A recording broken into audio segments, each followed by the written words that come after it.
Je m'appelle Shirley et j'ai 32 ans.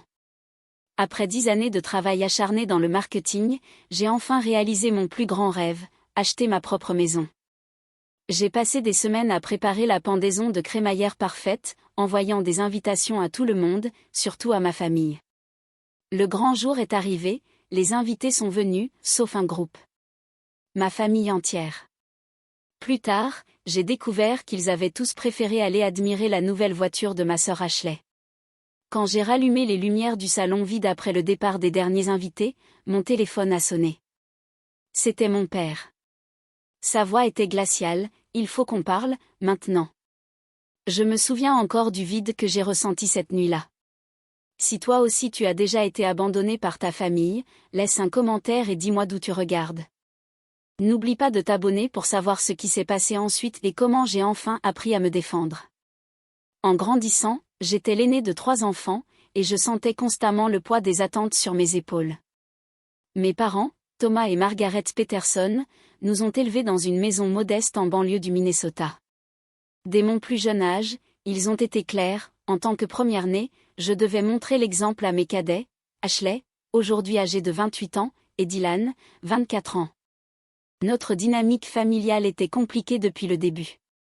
Mon père, comptable dans un cabinet réputé, et ma mère, institutrice, travaillaient dur pour subvenir à nos besoins. Mais l'affection et la chaleur émotionnelle n'étaient pas leur fort, surtout envers moi. Ashley, dès sa naissance, est devenue la petite princesse de la famille. Avec ses boucles blondes et ses yeux bleus, elle attirait toutes les attentions. Mes parents la choyaient d'une manière qu'ils n'avaient jamais eue pour moi. Quand moi je recevais des livres et des jouets éducatifs, Ashley, elle, avait des robes et des poupées. Quand on me disait d'être responsable, elle, on la laissait être insouciante. Shirley, pourquoi tu ne peux pas être plus comme ta sœur, entendais-je souvent. Ashley sait comment faire sourire les gens, tu es toujours si sérieuse. Ces comparaisons ont creusé un fossé entre nous, qui n'a fait que grandir avec le temps. Je me suis alors plongée dans les études. Si je ne pouvais pas gagner leur amour par ma personnalité, je pouvais au moins les rendre fiers par mes réussites. J'ai intégré tous les clubs possibles, fait du bénévolat, maintenu une moyenne parfaite et obtenu une bourse complète dans une université prestigieuse. Mais même là, mes succès étaient souvent éclipsés par les moindres exploits d'Ashley. Je me souviens encore du jour de ma remise de diplôme.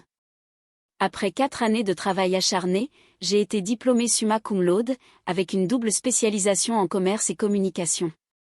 C'était un magnifique jour de mai. En traversant la Seine, j'ai cherché le regard de ma famille. Ils étaient là, mais distraits. Au dîner qui a suivi, alors que j'espérais un mot de reconnaissance, la conversation a rapidement dérivé vers le nouveau petit ami d'Ashley, qu'il avait invité à une fête dans sa maison au bord du lac.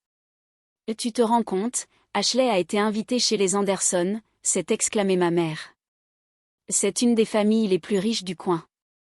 Je suis restée là, mon diplôme posé à côté de moi, me sentant invisible. Dylan, qui avait 16 ans à l'époque, m'a regardé et m'a fait un discret signe de pouce levé. Il a toujours été plus lucide que nos parents ne le pensaient. Après mes études, j'ai déménagé à Chicago et décroché un poste dans une agence de marketing en pleine croissance. J'ai travaillé sans relâche, multipliant les heures supplémentaires et les projets. Chaque promotion était le fruit de nuits blanches et de week-ends sacrifiés.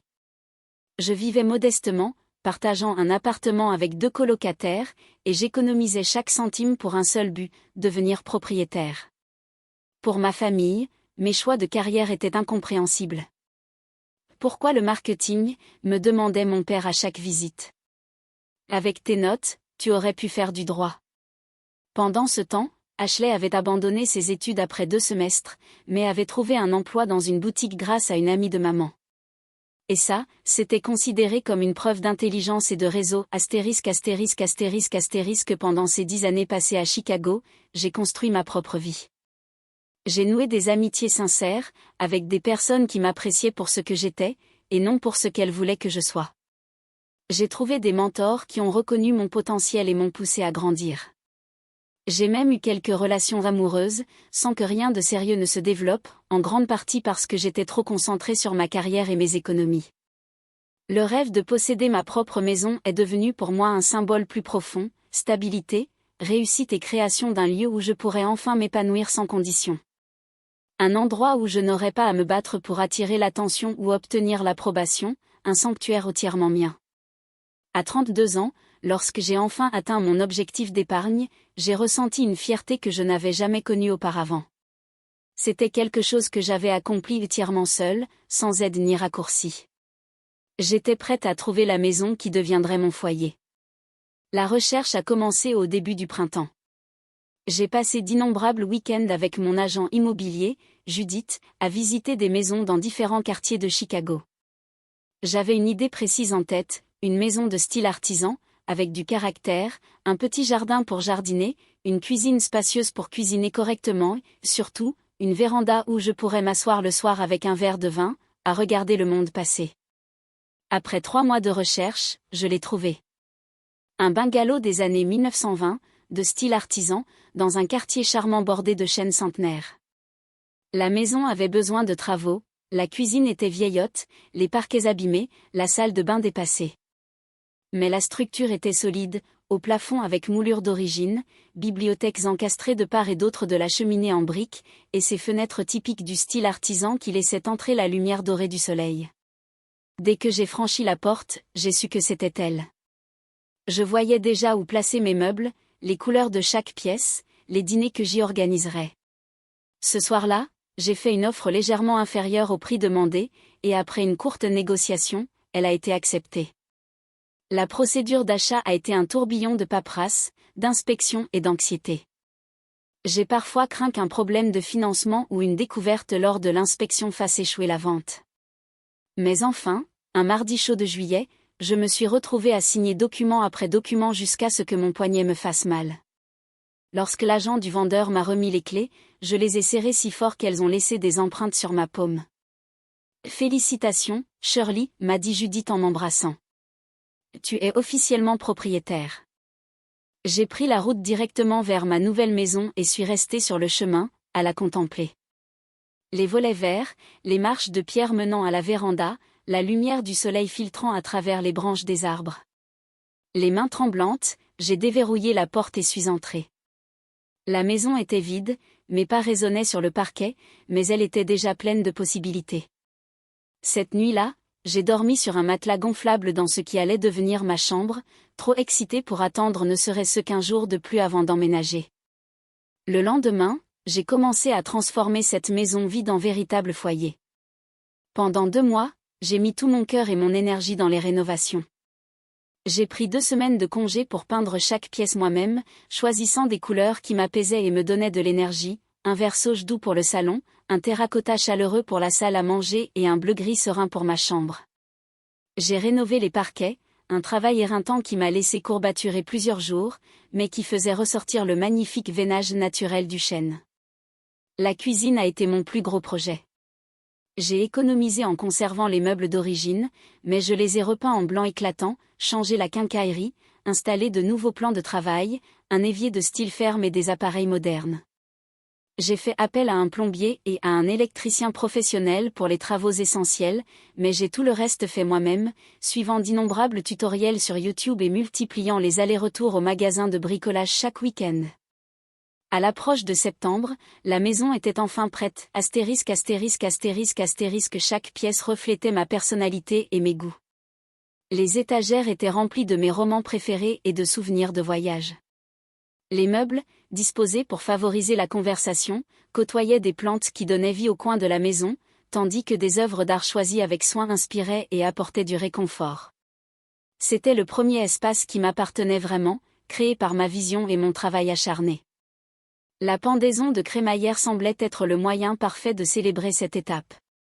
Je voulais partager ma joie avec les personnes qui comptaient pour moi et marquer officiellement ce nouveau chapitre de ma vie. J'ai créé de belles invitations, chacune manuscrite avec un mot personnel. Pour ma famille, j'ai ajouté de vieilles photos de nous ensemble et exprimé combien leur présence serait importante pour moi. 2 semaines avant la fête, j'ai envoyé les invitations et suivi par SMS pour m'assurer qu'elles avaient bien été reçues. Ma mère a appelé immédiatement, « Quelle belle invitation ! Nous ne la manquerions pour rien au monde. Ton père et moi sommes tellement fiers que tu aies acheté ta propre maison. » Ashley a envoyé un texto, Oh mon Dieu, ma sœur. J'ai trop hâte de voir ta nouvelle maison. Au fait, je viens d'acheter une nouvelle voiture. Rien d'aussi impressionnant que ta maison, mais je suis contente. Lol. Dylan a appelé, posant des questions détaillées sur la maison, vraiment intéressé par les rénovations que j'avais faites moi-même. Il a promis d'apporter un cadeau de pendaison de crémaillère spécial qu'il avait préparé. Dans les jours précédant la fête, j'ai tout préparé méticuleusement. J'ai élaboré un menu d'apéritifs et de desserts fait maison, acheté du vin et les ingrédients pour mes cocktails signature, et décoré la maison avec des fleurs fraîches. J'ai même préparé de petits sacs cadeaux pour chaque invité, des bougies locales, des chocolats artisanaux et des notes de remerciements personnalisées. La veille de la fête, j'ai appelé mes parents pour confirmer leur venue et leur donner les indications. Et bien sûr que nous serons là, ma chérie, m'a assuré ma mère. À 15 heures, n'est-ce pas? Nous avons tous hâte d'y être. Je me suis couchée cette nuit-là avec un sentiment d'accomplissement. Après des années à travailler pour atteindre cet objectif, j'étais enfin sur le point de partager ma réussite avec les personnes qui comptaient le plus. Pour une fois, je serais le centre de l'attention pour quelque chose de positif. Pour une fois, ma famille verrait ce que j'avais accompli seule. Je n'avais aucune idée que le lendemain serait l'une des plus douloureuses déceptions de ma vie. Le matin de la pendaison de crémaillère, je me suis réveillée à 6 heures, trop excitée pour dormir davantage. La lumière du soleil traversait les rideaux de ma chambre, projetant une chaleur douce sur le parquet. Aujourd'hui, ma maison deviendrait vraiment un foyer, rempli de rires, de félicitations et des gens que j'aimais le plus. J'ai passé les premières heures à peaufiner les derniers détails du repas, feuilleté aux épinards et à la feta, plateau de charcuterie et fromage soigneusement sélectionnés, ou mou maison avec légumes crus, et mes mini-tartes au citron, toujours très appréciées. À 9h30, les comptoirs de ma cuisine étaient couverts d'apéritifs prêts à être servis. À 10h, mon amie Mélissa est arrivée avec son petit ami Jack. Ils avaient proposé de m'aider pour les préparatifs de dernière minute. « Cet endroit est magnifique », s'est exclamée Mélissa en tournant dans mon salon. « Je n'arrive pas à croire tout le travail que tu as fait toi-même. Cette cheminée est splendide. » Jack m'a aidé à installer le bar sur le buffet de la salle à manger, tandis que Mélissa disposait les fleurs dans toute la maison. À midi, tout était parfait. La maison brillait, une musique douce passait dans les enceintes que j'avais installées, et la nourriture était prête à être servie. Mes premiers invités sont arrivés à 14h45, mes collègues du cabinet de marketing, apportant cadeaux et grands sourires. À 15h15, environ 20 personnes étaient présentes, remplissant la maison des conversations et de l'énergie dont j'avais rêvé, mais toujours aucune trace de ma famille. À 15h30, j'ai regardé mon téléphone. Aucun message. J'ai envoyé un SMS rapide à ma mère. « Salut, vous êtes en route ? Nous avons déjà commencé. » D'autres invités sont arrivés. ********* Ma voisine s'est présentée avec une magnifique plante d'intérieur. Ma colocataire de fac est arrivée avec son mari et son petit garçon. Des amis de mon cours de yoga, de mon club de lecture, de mon groupe de randonnée, tous étaient là pour célébrer avec moi. À 16h, la fête battait son plein, mais l'absence de ma famille se faisait cruellement sentir. J'ai appelé ma mère, pas de réponse. J'ai appelé mon père, directement sur la messagerie. J'ai envoyé un texto à Dylan, « Vous arrivez ? Tout va bien ? » Je gardais le sourire en remplissant les verres et en passant les plateaux d'apéritifs, mais l'anxiété montait en moi. Y avait-il eu un accident ? Quelqu'un était-il malade ? Il était inhabituel que mes parents ne préviennent même pas si leur plan changeait. À 16h30, mon téléphone a vibré. Un message de mon amie Kelly, qui n'avait pas pu venir. « Je viens de voir ta famille chez Hamilton Auto. Ta sœur prenait des photos à côté d'un cabriolet rouge avec un gros nœud. Je pensais qu'il viendrait à ta fête après. » Je suis restée figée devant le message, les mains glacées. Ils ne l'avaient pas oublié. Ils avaient choisi de ne pas venir. Tous étaient allés chez le concessionnaire pour célébrer la nouvelle voiture d'Ashley au lieu de ma pendaison de crémaillère. La réalisation m'a frappée comme un coup physique. Après toutes ces années à travailler pour cet objectif, après tout le soin apporté à cette fête et à mes invitations spéciales, ils avaient encore choisi Ashley plutôt que moi. « Tout va bien, demanda Mélissa, remarquant mon expression. J'ai forcé un sourire, oui, tout va bien. Je vérifiais juste mes messages. Mais tout n'allait pas bien. En circulant parmi mes invités, acceptant leurs compliments sur ma maison et répondant à leurs questions sur les rénovations, un vide grandissait en moi. Les personnes qui auraient dû être les plus fières de mon accomplissement n'étaient même pas là pour le voir. À 19h, les invités ont commencé à partir, me remerciant pour la belle fête et me félicitant encore pour ma magnifique maison. Je les ai tous étreints en partant, reconnaissante pour leur présence, mais incapable de chasser l'ombre de l'absence de ma famille. À 20h30, le dernier invité est parti. J'ai fermé la porte derrière lui et me suis tenue dans l'entrée, entourée des preuves de ce qui aurait dû être une journée parfaite. Les sacs cadeaux qui ne seraient jamais réclamés trônaient sur la console. Les petites attentions que j'avais préparées pour mes parents et mes frères et sœurs restaient intactes sur la table de la salle à manger. L'album photo familial que j'avais prévu de leur montrer était fermé sur la table basse. J'ai parcouru les pièces, éteignant les lumières et rassemblant les assiettes vides. Dans la cuisine, j'emballais les restes et remplissais le lave-vaisselle de manière mécanique, mon esprit repassant en boucle le message de Kelly. L'image de toute ma famille rassemblée autour de la nouvelle voiture d'Ashley alors que ma fête soigneusement préparée se déroulait sans œufs brûlait dans mon esprit. À 21h, la maison était de nouveau propre. Mais la joie que j'avais ressentie le matin s'était évaporée. Je me suis effondrée sur le canapé du salon, laissant enfin couler les larmes que je retenais depuis le début de la soirée. Cette maison, symbole de ma réussite et de ma fierté, me semblait soudain vide, d'une manière qui n'avait rien à voir avec les invités partis. Je tendis la main vers un mouchoir, juste au moment où mon téléphone s'illumina sur la table basse. Mon père appelait. Mon cœur bondit. Peut-être y avait-il une explication, peut-être un malentendu. Je répondis, ma voix maîtrisée, « Bonjour, Shirley. » La voix de mon père était froide et tranchante, comme je ne l'avais presque jamais entendue à mon égard. « Il faut qu'on parle, maintenant. » Je me redressai, essuyant mes larmes. Peu importe ce que j'attendais, des excuses, une explication, ce n'était pas ça. L'accusation dans son ton était indéniable. D'une manière ou d'une autre, en leur absence, j'étais devenue la coupable de cette histoire. « De quoi parlez-vous » demandai-je, incapable de dissimuler ma douleur dans ma voix. « De ce que tu as fait à ta sœur » répondit-il, et mon monde bascula encore davantage. « Ce que j'ai fait à Ashley » répétai-je, l'incrédulité me submergeant. « Papa, je n'ai rien fait du tout. Je ne l'ai même pas vue depuis des semaines. »« Ne fais pas l'innocente avec moi, Shirley, » dit mon père, sa voix serrée par la colère. « Tu sais exactement ce que tu as fait. » Je me levai et me mis à arpenter le salon, cet espace magnifique qui aurait dû être rempli de félicitations familiales, maintenant témoin de cette conversation déconcertante. « Papa, honnêtement, je n'ai aucune idée de ce dont tu parles. » Astérisque, ce que je sais, c'est que toute ma famille a manqué ma pendaison de crémaillère aujourd'hui, sans même m'envoyer un message pour expliquer pourquoi. Il y eut un silence au bout du fil. Puis la voix de mon père revint, encore plus froide. « Ta mère est très en colère en ce moment. Ashley nous a dit que tu avais délibérément changé la date de ta fête pour qu'elle coïncide avec son rendez-vous pour acheter sa voiture. Elle économise pour cette voiture depuis des mois et tu savais combien cette journée était importante pour elle. » L'accusation était tellement absurde que, pendant un instant, je n'ai pas su répondre. J'avais envoyé les invitations il y a 2 semaines. La date avait été fixée bien avant que je sache qu'Ashley achetait une voiture. Ce n'est absolument pas vrai. Je parvins enfin à dire, j'ai fixé cette date il y a des semaines. Les invitations ont été envoyées il y a 2 semaines. Ashley connaissait parfaitement la date.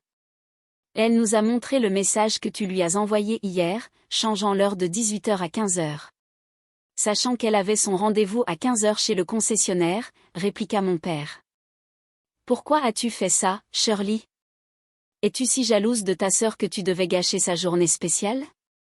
Mon esprit tournait à toute vitesse.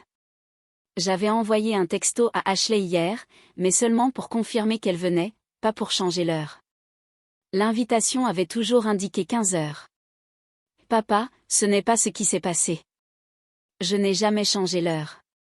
Vérifie ton invitation, Elle disait toujours 15 heures. Nous n'avons plus l'invitation, répondit-il avec dédain. Et ce n'est pas le problème. Le problème, c'est que ta sœur avait besoin du soutien de sa famille pour sa première grande réussite et que tu as essayé de nous forcer à choisir entre vous deux. Première grande réussite. Ces mots me giflèrent intérieurement.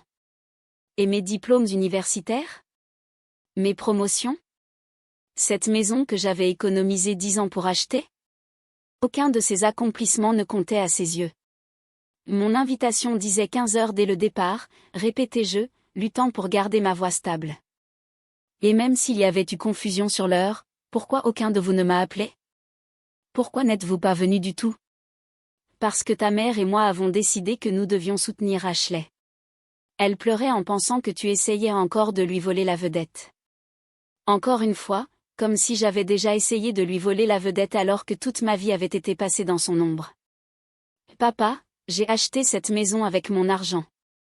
Après 10 ans de travail et d'économie, je voulais le partager avec ma famille. Comment est-ce voler la vedette à Ashley qui achète une voiture?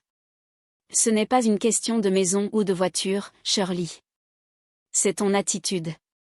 Tu as toujours été compétitive avec ta sœur, toujours à essayer de faire mieux qu'elle. L'injustice de sa remarque me laissa sans souffle. Chaque souvenir de moment où j'avais dû me taire pendant qu'Ashley recevait des éloges pour un effort minime. Chaque fois que j'avais ravalé ma déception, chaque réussite ignorée, chaque comparaison subie, tout me revenait en mémoire. Tu dois t'excuser auprès de ta sœur, continua mon père. Elle est très blessée par ce que tu as fait. Quelque chose se brisa alors en moi. Une vie entière d'acceptation, de compromis, de sacrifice pour toujours mettre les autres avant moi. Je ne m'excuserai pas pour quelque chose que je n'ai pas fait, dis-je fermement. Ashley vous a menti. Je n'ai jamais changé l'heure de ma fête. Et le fait qu'aucun d'entre vous n'ait pris la peine de vérifier avec moi, que vous ayez tous supposé que j'avais tort sans poser de questions, en dit long sur notre dynamique familiale. Ne me parle pas de dynamique familiale, jeune fille. La voix de mon père s'éleva. Nous t'avons mieux élevé que ça. Ta mère pleure à cause de ton comportement. Mon comportement. Moi, celle qui était restée à attendre sa famille à sa pendaison de crémaillère, observant la porte pendant que tout le monde profitait de la fête. Moi qui avais passé des semaines à tout préparer. Tu devrais penser à quelqu'un d'autre que toi pour une fois. L'injustice de cette déclaration fut la goutte d'eau. Des larmes coulaient maintenant sur mon visage, autant de colère que de douleur. Papa, j'ai toujours pensé aux autres toute ma vie. J'ai été celle qui a tout assumé. Celle qui ne causait jamais de problème, qui travaillait dur et faisait tout correctement. Et pourtant, Ashley passe toujours en premier. Toujours. Ce n'est pas vrai. Et tu le sais, dit-il, mais avec une légère hésitation dans la voix. C'est vrai, et au fond de toi, tu le sais aussi. Astérisque astérisque, je vais raccrocher maintenant, parce que cette conversation n'est pas productive. Quand toi et maman serez prêts à entendre ma version des faits, vous pourrez me rappeler. Shirley, tu n'oses pas raccrocher, hein? La main tremblante, j'ai mis fin à l'appel. Longuement, je suis restée debout dans mon salon, entourée de la maison que j'avais créée, me sentant plus seule que jamais dans ma vie. Mon téléphone a immédiatement recommencé à sonner. Cette fois, c'était ma mère. Je pris une profonde inspiration et répondis, « Maman, je ne peux pas parler maintenant. » « Shirley, comment as-tu pu faire ça à ta sœur ?» Sa voix était étranglée par les larmes. « Tu sais à quel point elle est sensible. Tu sais combien cette voiture comptait pour elle. » « Maman, je n'ai rien fait à Ashley. J'ai envoyé les invitations il y a 2 semaines pour une fête à 15 heures. Je n'ai jamais changé l'heure. Elle nous a montré ton message. Maman, je ne mens pas, Ashley a menti. Et le fait que tu la crois immédiatement plutôt que moi me blesse plus que je ne peux le dire. La voix de ma mère s'est durcie. Tu as toujours été jalouse de l'attention qu'Ashley reçoit. Il faut que tu grandisses et que tu arrêtes ces jeux d'enfant. La conversation tournait en rond, ma mère refusant d'envisager qu'Ashley puisse mentir. Quand j'ai enfin raccroché, je me sentais complètement vidée. Par curiosité et colère montante, j'ai fait défiler nos messages. Voici notre échange d'hier. Moi, Juste pour confirmer que vous venez demain à 15 heures. J'ai hâte de vous montrer la maison. Ashley, parfait. Sauf imprévu, lol. Mais je devrais être là. Rien sur un changement d'heure. Rien qui puisse être mal interprété. Puis j'ai remarqué quelque chose d'étrange. Des captures d'écran apparaissaient dans notre conversation, datées d'aujourd'hui, que je n'avais jamais envoyées. Elles montraient une conversation falsifiée où je prétendais dire à Ashley que la fête avait été déplacée de 18h à 15h. Ashley avait fabriqué ses preuves et se les était envoyées depuis mon numéro. Je me suis effondrée sur le canapé, le poids total de la manipulation m'écrasant. Ma sœur avait délibérément créé une situation pour que ma famille manque ma pendaison de crémaillère, puis avait fait passer la faute pour moi. Le degré de calcul était stupéfiant. Mon téléphone vibra avec un texto d'Ashley, j'espère que la fête était sympa. Désolé, nous n'avons pas pu venir, mais ma nouvelle voiture est géniale. La prochaine fois, ne fais pas toujours tout tourner autour de toi. Juste dire. La cruauté détachée de ce message après ce qu'elle avait fait me laissa sans souffle. Ce n'était pas de la simple rivalité ou de l'inattention. C'était un sabotage délibéré. J'éteignis mon téléphone et me recroquevillai sur le canapé, entouré de cette belle maison désormais entachée par cette douloureuse révélation. La famille que j'espérais voir enfin reconnaître ma valeur m'avait montré à quel point je comptais peu pour elle. Et ma sœur, ma propre sœur, avait orchestré tout cela. Cette nuit-là, seule dans ma maison de rêve, je pleurais jusqu'au sommeil. Après une nuit agitée, je me réveillai avec une clarté que je n'avais jamais ressentie. La douleur et le choc s'étaient cristallisés en détermination. Je n'allais pas laisser les mensonges d'Ashley passer sans réagir. Pour la première fois, j'allais confronter les dynamiques qui avaient façonné notre famille pendant des décennies. Je m'habillai avec soin ce matin-là, choisissant une tenue qui me donnait confiance et force, un jean foncé, une chemise blanche impeccable et mes bottes en cuir que je m'étais offertes après ma dernière promotion. Je conduisis les 30 minutes jusqu'à l'immeuble d'Ashley, répétant ce que j'allais dire. Il ne s'agissait pas de vengeance, ni de gagner. Il s'agissait de vérité et de me défendre enfin. Ashley vivait dans un immeuble moderne du quartier branché, son loyer subventionné par nos parents. Lorsqu'elle ouvrit la porte, sa surprise était évidente. « Shirley, que fais-tu ici ?» Elle était encore en pyjama malgré l'heure tardive, les cheveux en chignon négligés. « Nous devons parler, dis-je d'une voix posée. Puis-je entrer ? Elle hésita, puis se déplaça pour me laisser passer. Son appartement était décoré avec style, mais encombré de sacs de boutiques chères et de magazines de mode éparpillés sur la table basse. « C'est à propos d'hier ? Parce que j'ai déjà raconté aux parents ce qui s'est passé, dit-elle sur la défensive, les bras croisés. Je sortis mon téléphone et affichai notre conversation. Oui, il s'agit d'hier, et de ça. Je lui montrai les captures d'écran qu'elle avait insérées dans notre discussion, *** des captures d'écran d'une conversation qui n'a jamais eu lieu. Des captures que tu as fabriquées pour faire croire que j'avais changé l'heure de ma fête pour qu'elle coïncide avec ton rendez-vous pour la voiture. L'expression d'Ashley oscillait entre surprise et défi. Je ne sais pas de quoi tu parles. Ashley, arrête. Les preuves sont juste là. Tu as créé de faux messages et tu te les as envoyés toi-même dans notre fil de discussion. Ce que je ne comprends pas, c'est pourquoi. Pourquoi aurais-tu pris tant de peine pour que notre famille manque ma pendaison de crémaillère ? Elle détourna le regard, une rougeur montant à son cou. Tu dois toujours être au centre de l'attention, n'est-ce pas ? Parfaite, Shirley, avec sa carrière parfaite et maintenant sa maison parfaite. Pendant ce temps, moi, je fais enfin quelque chose qui mérite d'être célébré et personne ne s'en soucie, parce qu'ils sont trop occupés à t'applaudir. L'amertume dans sa voix me frappa.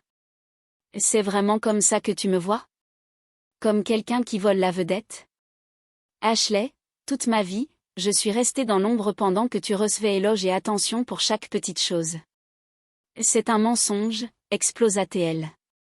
Maman et papa ont toujours parlé de ton intelligence, de ta responsabilité, de ton succès. Pourquoi ne peux-tu pas être plus comme ta sœur ? Shirley ne ferait jamais ça. Regarde ses notes, son travail, ses économies. Tu as une idée de ce que c'est de grandir en entendant ça ? Je la regardais, incrédule. Sommes-nous de la même famille? Parce que, pour moi, c'était toujours « Ashley est si charmante, Ashley est si jolie, Ashley se fait des amis si facilement ». Chaque accomplissement que j'ai eu a été minimisé, tandis que toi, tu étais célébré pour le moindre effort. Nous restions là, deux adultes, avec des perspectives complètement opposées sur notre enfance commune. C'était comme si nous avions grandi dans des univers parallèles. Tu as toujours été la favorite, insistait Ashley, mais une lueur d'incertitude brillait dans ses yeux. Alors pourquoi ont-ils tous choisi d'aller voir ta nouvelle voiture au lieu de venir à ma pendaison de crémaillère? Si je suis la favorite, explique-moi ça. Elle n'avait pas de réponse. Elle changea de tactique. Ce n'est qu'une maison, Shirley. Les gens achètent des maisons tout le temps. Ce n'est pas si grave. Le mépris pour mon plus grand accomplissement me brûla, mais je refusais d'être déstabilisée. Ce n'est pas une question de maison ou de voiture. Il s'agit de ton mensonge délibéré à notre famille pour les manipuler. Tu as créé de fausses preuves pour me faire passer pour la mauvaise. Ça dépasse la simple rivalité fraternelle, Ashley. C'est calculé et cruel. Il serait venu à ma fête de toute façon, dit-elle d'une voix plus faible. Je voulais juste qu'ils voient ma voiture en premier, avec le gros nœud et tout. Ils auraient pu faire les deux. Mais ils ne l'ont pas fait, parce que tu leur as dit que j'avais intentionnellement changé l'heure pour te faire du mal. Tu as fait de moi la méchante de l'histoire, alors que je voulais juste partager quelque chose d'important avec ma famille. Le bruit d'une clé dans la serrure nous interrompit. La porte s'ouvrit, révélant nos parents, visiblement surpris de me voir. Shirley, que fais-tu ici? Demanda ma mère, jetant des regards inquiets entre Ashley et moi. Je suis venue parler à Ashley de ce qui s'est vraiment passé hier, dis-je en me tournant vers eux. Avez-vous l'invitation que je vous ai envoyée? Je veux vous montrer qu'elle indiquait toujours 15 heures. L'expression de mon père se durcit. Nous sommes venus voir ta sœur parce qu'elle était contrariée hier soir. Nous n'avons pas besoin de tout réexaminer. En fait, si, insistai-je, une nouvelle assurance dans la voix. Parce qu'Ashley vous a menti. Elle a fabriqué de faux messages pour faire croire que j'avais changé l'heure de ma fête. L'invitation disait toujours 15 heures. Et elle le savait.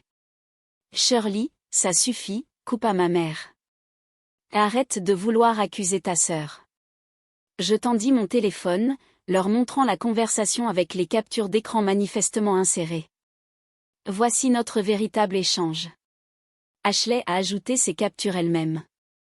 Elles ne correspondent même pas au format de nos autres messages. Mon père jeta à peine un coup d'œil au téléphone. Je ne sais pas ce que tu veux prouver, Shirley, mais attaquer ta sœur n'est pas la façon de gérer ça. Je ne l'attaque pas. Je vous montre la vérité. Astérisque astérisque ma voix s'éleva, pleine de frustration. Pourquoi vous est-il si difficile de considérer qu'Ashley pourrait mentir? Pourquoi supposez-vous automatiquement que j'ai tort? Parce que tu as toujours été jalouse de ta sœur, dit ma mère en s'avançant pour entourer Ashley de son bras, qui avait commencé à pleurer.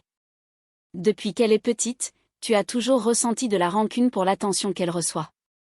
L'injustice de cette affirmation, après tout ce qui s'était passé, brisa quelque chose en moi. Ce n'est pas vrai.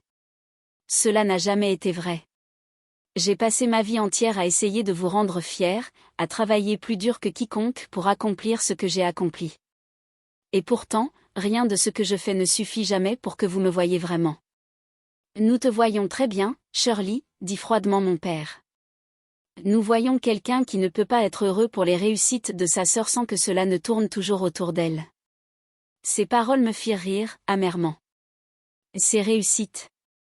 Je ris encore plus fort pour moi-même. Acheter une voiture avec l'argent que vous lui avez donné, c'est une réussite. Mais moi, avoir économisé pendant 10 ans pour acheter ma maison seule, ça ne vaut même pas que vous veniez.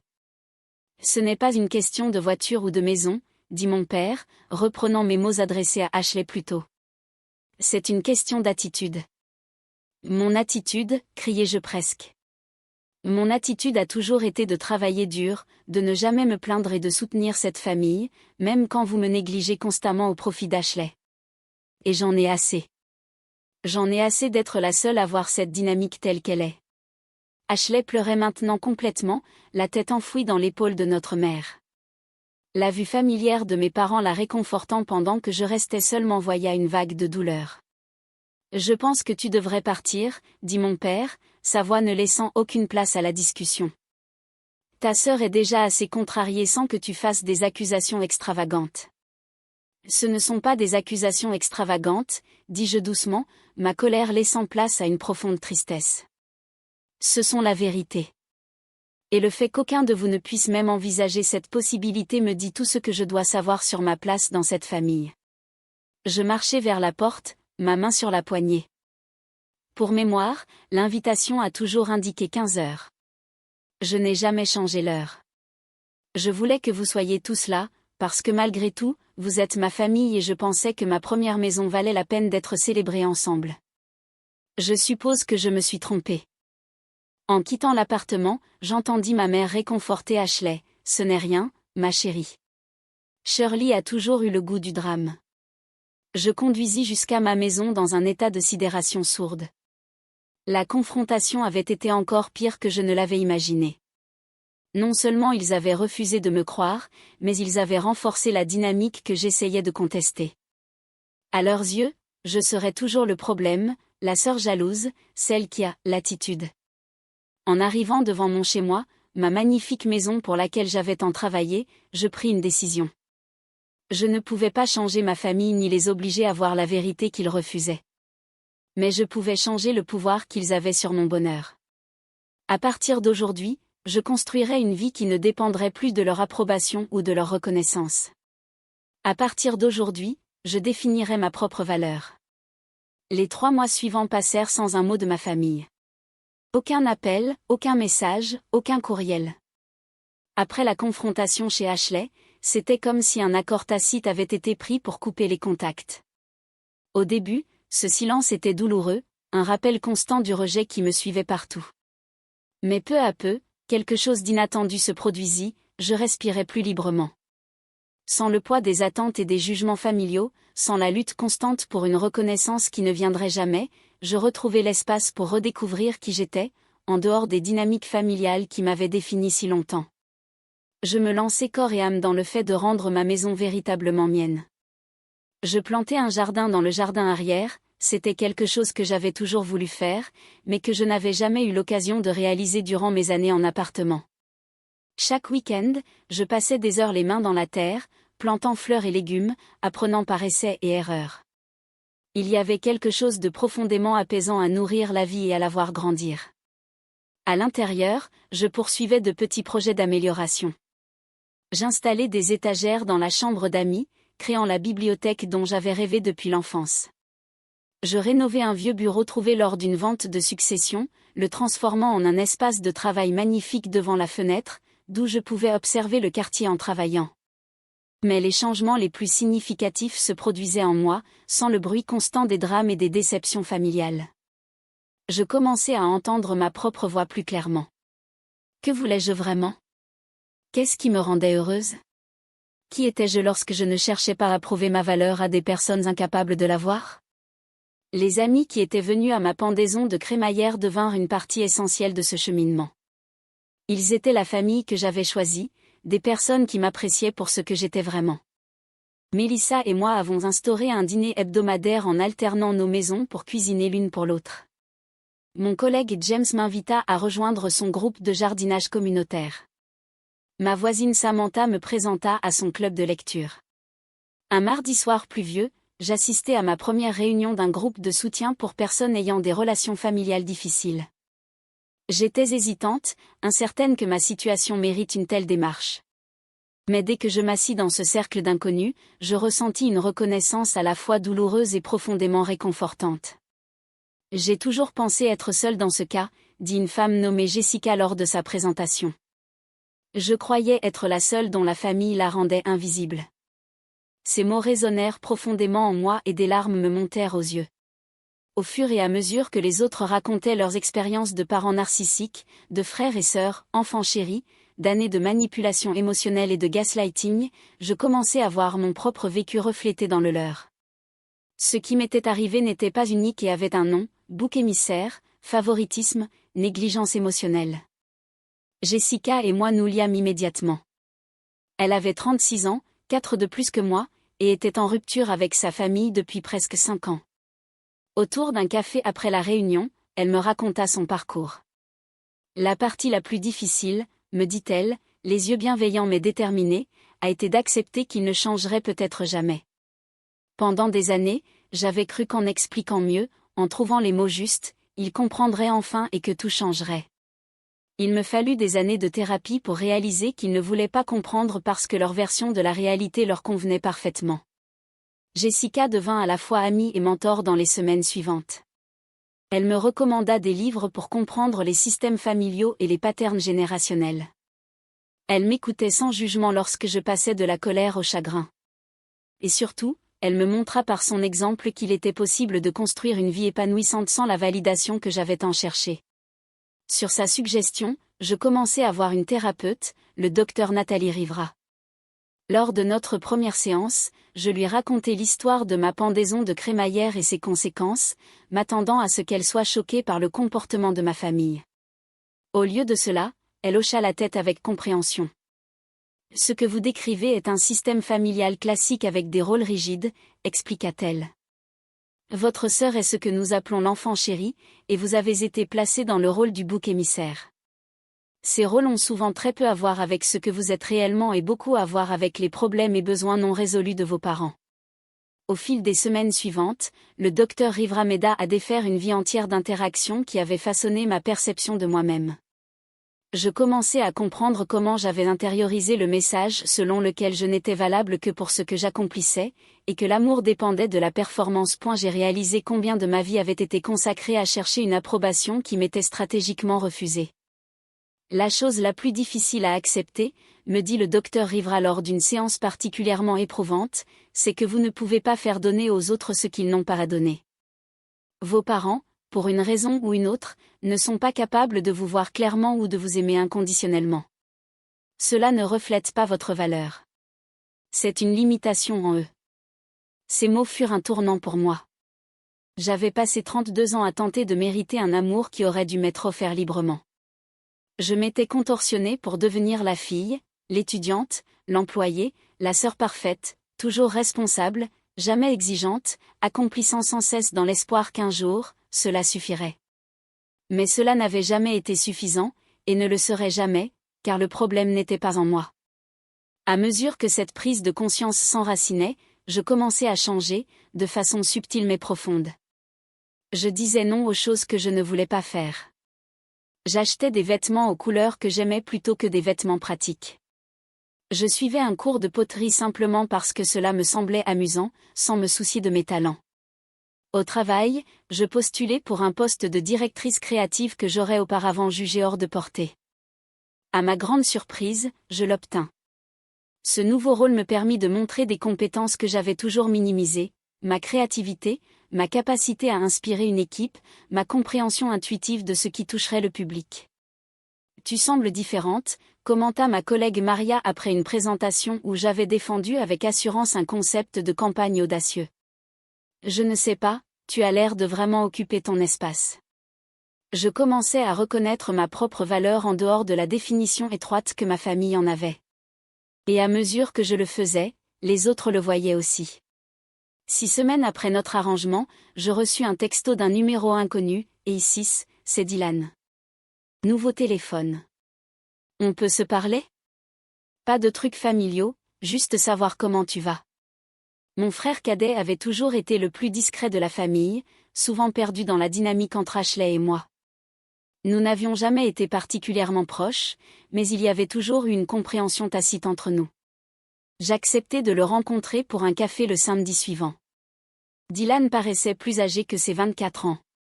Lorsqu'il entra dans le café, les épaules légèrement voûtées, comme portant un poids invisible, son visage s'éclaira d'un vrai sourire en me voyant. « Tes cheveux ont changé », dit-il en s'asseyant en face de moi. « Ça te va bien. » J'avais coupé mes longs cheveux pour un carré aux épaules, quelque chose que je voulais faire depuis des années, mais j'avais hésité, entendant la voix de ma mère dans ma tête, les cheveux longs étaient plus féminins. Ce petit acte de réappropriation me semblait pourtant très significatif. Nous discutâmes d'abord de sujets neutres, son travail de graphiste, ma récente promotion, un film que nous avions vu tous les deux. Mais la conversation tourna bientôt vers ce qui s'était passé. J'aurais dû venir à ta pendaison de crémaillère, dit-il doucement, les yeux baissés sur son café. Je sentis que quelque chose clochait, mais je ne voulais pas m'immiscer. Je suis désolée, Shirley. Merci de le dire, répondis-je, surprise de l'importance que ces mots avaient pour moi. Dylan hésita, puis continua. Le fait, ce n'est pas la première fois qu'Ashley fait quelque chose comme ça. Que veux-tu dire? Elle manipule les situations depuis des années, se mettant en valeur à tes dépens. Je l'ai vu le faire tant de fois, mais maman et papa ne la questionnent jamais, alors je suis resté silencieux. Il leva les yeux, le regret visible dans son regard. J'aurais dû dire quelque chose. Ce qui suivit fut une conversation qui secoua les fondements de ma compréhension de l'histoire de notre famille. Dylan me révéla incident après incident où Ashley avait menti, déformé les faits ou créé des drames pour rester au centre de l'attention. La fête d'anniversaire au lycée où mon cadeau pour notre mère avait mystérieusement disparu pour être retrouvé abîmé dans ma chambre. Le moment où Ashley avait supprimé un courriel important concernant ma bourse universitaire et affirmé que cela devait être un spam. La rumeur qu'elle avait répandue dans la famille élargie selon laquelle j'étais trop occupée pour l'anniversaire des 75 ans de notre grand-mère, alors qu'en réalité je n'avais jamais reçu l'invitation. Je pense qu'elle se sent menacée par toi, dit Dylan. Tu es tout ce qu'elle n'est pas, indépendante, ambitieuse, réussie. Alors elle doit trouver des moyens de te faire passer pour quelqu'un de mauvais ou de t'éloigner de la famille. Et nos parents la croient. Je sentis à nouveau cette douleur familière monter en moi. Dylan hocha tristement la tête. Ils voient ce qu'ils veulent voir. Ashley joue le rôle dont ils ont besoin, la fragile qui a besoin de protection. Et toi, tu as toujours été la forte, celle qui, selon eux, n'a besoin de rien. Nous avons parlé pendant des heures ce jour-là, décortiquant les couches de dynamique familiale qui avaient façonné nos vies. Pour la première fois, je me sentais vraiment comprise par quelqu'un qui avait tout vécu et qui comprenait le contexte de ma souffrance. « Que vas-tu faire maintenant ?» me demanda Dylan alors que nous nous préparions à partir. Je réfléchis attentivement. Je vais continuer à construire ma vie. Ma vraie vie, pas celle que je pensais devoir avoir pour obtenir leur approbation. Pour le reste, je ne sais pas encore. Dylan me serra dans ses bras avant que nous nous séparions. Pour ce que ça vaut, j'ai toujours admiré ta force, Shirley. Tu es la personne la plus forte que je connaisse. Ces mots restèrent avec moi dans les semaines suivantes, me soutenant dans mon cheminement vers la découverte de soi et la guérison. La maison qui autrefois semblait ternie par le rejet de ma famille devint maintenant un symbole de ma résilience. Chaque pièce témoignait des choix que j'avais faits pour moi-même, d'une vie construite selon mes propres termes. Et chaque jour, sans le drame ni la douleur de devoir entrer dans l'image déformée de ma famille, je me sentais grandir, plus centrée, plus authentiquement moi. 2 mois après mon café avec Dylan, il m'appela avec une proposition qui fit battre mon cœur. « Je pense qu'il est temps que maman et papa connaissent la vérité, » dit-il. Tout. J'ai beaucoup réfléchi et ce schéma dure depuis trop longtemps. Je veux organiser une rencontre avec eux, dans un lieu neutre, comme un restaurant. Qu'en penses-tu? Mon instinct immédiat fut de refuser. J'avais trouvé la paix en me séparant de la toxicité de ma famille. Vraiment, voulais-je rouvrir cette blessure? Et Ashley, demandai-je. Elle manipulera encore la situation. Pas cette fois, dit Dylan avec une détermination que je ne lui avais jamais connue. J'ai des preuves, Shirley, capture d'écran de conversation, email où elle admet ce qu'elle a fait. Elle ne sait pas que je les ai conservés. Et je suis prêt à défendre la vérité, même si cela implique de confronter nos parents. Après une longue discussion et plusieurs jours de réflexion, j'acceptai. Pas parce que j'espérais une réconciliation hollywoodienne ou des excuses spectaculaires, mais parce que je voulais reprendre le contrôle de mon histoire. Pendant trop longtemps, j'avais été définie par les mensonges d'Ashley et la volonté de mes parents de les croire. Quoi qu'il arrive, je voulais rester dans ma vérité. Nous avons convenu de nous rencontrer dans un restaurant calme à mi-chemin entre nos maisons, un dimanche après-midi. Dylan arriva chez moi avant le rendez-vous, un dossier de preuves imprimé à la main, le visage partagé entre nervosité et détermination. « Es-tu sûr de vouloir faire ça ?» lui demandai-je. « Il pourrait se retourner contre toi aussi. » Il hocha la tête. « Je suis sûr. Je ne peux plus regarder cela se passer. Ce n'est pas juste et, au fond, je crois qu'ils le savent. » Pendant que nous conduisions jusqu'au restaurant, je me préparais mentalement à tous les scénarios possibles, de l'échec total à une reconnaissance réticente. Le docteur Rivera m'avait aidé à établir des attentes réalistes et à poser des limites pour cette conversation. Je ne me défendrai pas indéfiniment. J'exposerai ma vérité calmement et clairement. Et s'ils ne pouvaient pas l'entendre, je partirais en sachant que j'avais fait ce que je pouvais. Mes parents étaient déjà assis lorsque nous arrivâmes, leur visage affichant un mélange de curiosité et d'appréhension. Ma mère avait vieilli depuis la dernière fois que je l'avais vue, de nouvelles rides marquant ses yeux. Mon père était assis raide, l'expression sur la défensive. « Merci d'être venu, dis-je en m'asseyant face à eux avec Dylan. »« Il a dit que c'était important, » répondit Dylan calmement. Ma mère répondit d'une voix soigneusement neutre. « Il y a des choses dont nous devons parler en famille. »« Oui, » confirmai-je. « Des choses qui sont restées inexprimées bien trop longtemps. » La conversation commença prudemment par des mises à jour superficielles sur le travail et la santé. Mais après que le serveur eut pris nos commandes, Dylan se racla la gorge et ouvrit le dossier qu'il avait apporté. « Maman, papa, il y a quelque chose que vous devez savoir, » commença-t-il, expliquant ce qui s'était passé lors de mon pendaison de crémaillère, mais aussi un schéma qui durait depuis des années. Le visage de mon père se durcit immédiatement. « Si c'est encore pour blâmer ta sœur, s'il vous plaît, écoutez juste. » Dylan l'interrompit, sa voix ferme mais insistante.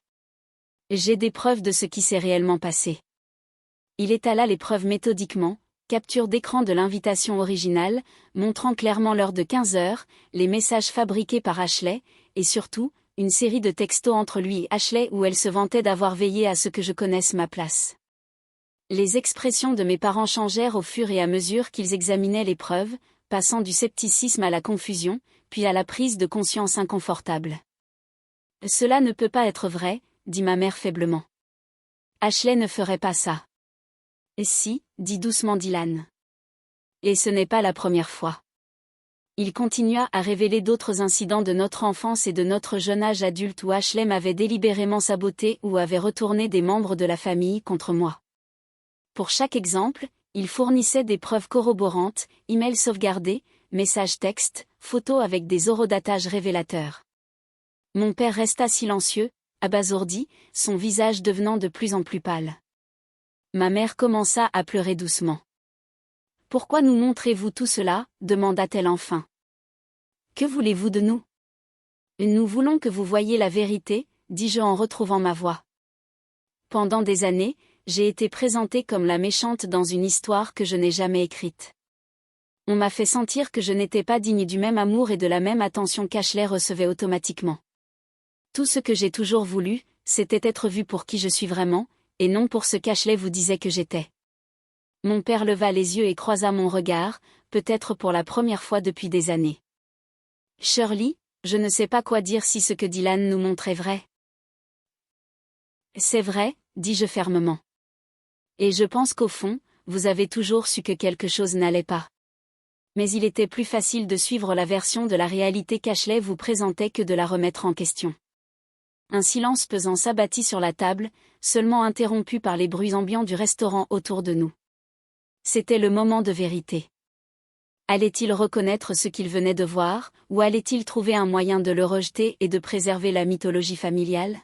« Je pense qu'il faut parler à Ashley », finit par dire mon père, la voix éraillée par l'émotion. « Voulez-vous que je l'appelle maintenant ?» demanda Dylan.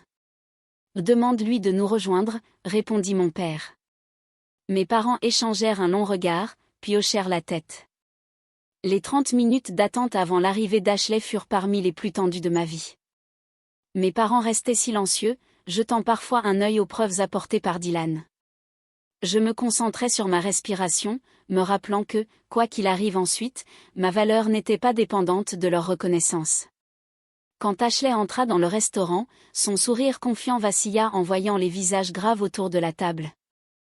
Que se passe-t-il demanda-t-elle en prenant place sur la chaise vide à côté de ma mère. C'est une sorte d'intervention ? Nous devons parler de la pendaison de crémaillère, dit mon père, sa voix inhabituellement hésitante, et d'autres choses aussi. Les yeux d'Ashley se posèrent sur le dossier sur la table, puis sur Dylan, puis sur moi.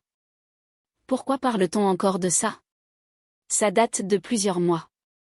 Parce que nous avons des raisons de croire que tu nous as menti à propos de ce qui s'est passé, poursuivit mon père. Et peut-être sur beaucoup d'autres choses au fil des années. Ce qui suivit fut l'une des conversations les plus difficiles de ma vie. Ashley nia d'abord tout, puis tenta de minimiser ses actes, et enfin de se présenter comme la victime d'un malentendu collectif. Mais face aux preuves concrètes et à l'insistance calme de Dylan sur la vérité, ses défenses s'effritèrent peu à peu.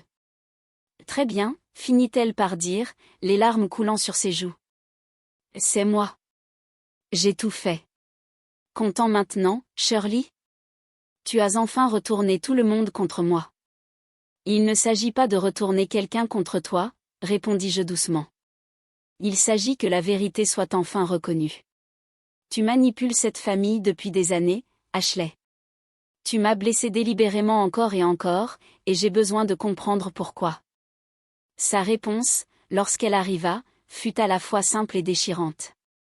Parce que c'était si facile. Parce que tout le monde me croyait toujours plutôt que toi. Parce que j'avais peur que si les gens voyaient à quel point tu es incroyable, ils ne m'aimeraient plus. La franchise brutale de ses aveux nous laissa tous silencieux. Ashley, dit enfin ma mère, la voix brisée, nous ne cesserons jamais de t'aimer. Jamais. Mais ce que tu as fait était mal. Terriblement mal. Mon père tendit la main à travers la table et saisit la mienne, les yeux remplis de regrets. Shirley, je ne sais pas si tu pourras jamais nous pardonner. Nous aurions dû voir ce qui se passait. Nous aurions dû remettre en question les choses au lieu de toujours supposer le pire. Je ne répondis pas tout de suite, laissant le poids de ces mots s'installer autour de nous. Ce n'était pas un moment pour un pardon facile ou une réconciliation rapide. C'était le début d'une conversation beaucoup plus longue et difficile sur la confiance, la vérité et la famille. Je ne sais pas ce qui se passera ensuite, admis-je. Ces derniers mois, j'ai construit une vie qui ne tourne pas autour de votre approbation ou de votre compréhension. J'ai trouvé de la force dans cette indépendance, mais je suis ouverte à voir si nous pouvons construire quelque chose de nouveau, basé sur l'honnêteté et le respect mutuel. Dans les semaines qui suivirent cette rencontre cruciale, ma relation avec ma famille commença à se reconstruire lentement et avec prudence. Mes parents visitèrent ma maison pour la première fois, exprimant une admiration sincère pour ce que j'avais créé. Dylan et moi nous rapprochâmes, notre expérience partagée créant un lien inédit. Ashley resta une histoire plus complexe. Après la confrontation au restaurant, elle entama une thérapie, travaillant sur ses insécurités et ses comportements destructeurs. Notre relation demeura distante, la confiance étant trop profondément ébranlée pour être réparée rapidement. Mais une honnêteté nouvelle s'installa entre nous. 3 mois après cette réunion familiale, j'organisai une nouvelle pendaison de crémaillère, un symbole de renouveau. Cette fois, mes parents et Dylan arrivèrent tôt, aidant aux dernières préparations. Mes amis, qui m'avaient soutenu dans mes moments les plus sombres, se mêlèrent aux membres de ma famille qui retrouvaient prudemment leur place dans ma vie.